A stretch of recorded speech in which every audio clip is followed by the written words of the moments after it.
Hi, it's Michael Harvey, storyteller here, with one very quick story about how I became a storyteller.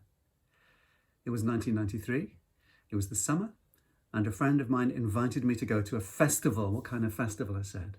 Storytelling festival, he said. You'll like it, come along. So I was persuaded.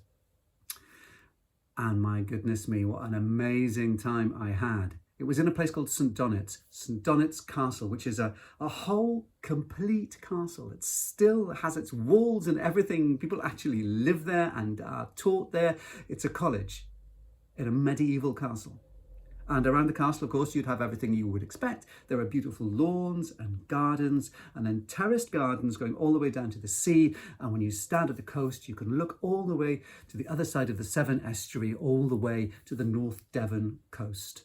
And then there's a path that goes down to the right. On the left-hand side, there's a huge forest, and you skirt around the forest, and then the path opens out, and there's a great long jousting field.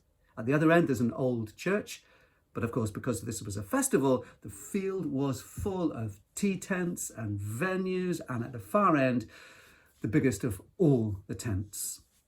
It was an old, weather-beaten, slightly faded, red and green striped canvas tent with room for maybe, 150 people maximum. We were all squeezed in. It was dark outside now. This was the finale, something we'd been waiting for, someone who I'd never heard of, a French storyteller called Abby Patrick's. He was about to tell a story and everyone seemed very excited, although I didn't know why. He was announced, he walked onto the stage. He walked to the front of the stage and then he did something that no other storyteller had done that weekend. He said in his very inflected French English, "I am about to tell you a story, but I have to warn you of something. It's long. It's about 45 minutes long.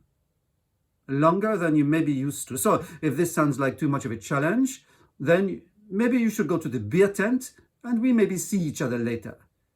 But if you stay here, you're here for the whole story." Well, no one so far had been quite as scary as him in his introduction, but there was something about it that made us really want to see what he was going to do. So we waited. And he told a story, the like of which I've never heard in my entire life. It was a folktale from Norway called The Companion. And I was completely taken by his delivery and by the story, and the denouement, the end of the story, absolutely blew my mind. And I clapped with everyone else. And then I kind of got to my feet in a daze, and I walked out of there into the darkness. And as I stumbled around trying to find my car, there was something I knew with more certainty than I'd ever known anything in my entire life.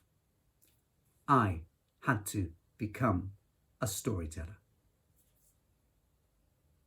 So that's a true story. It happened to me. And it is a nothing was ever the same again story. Do you have one of those stories? I'm sure you do.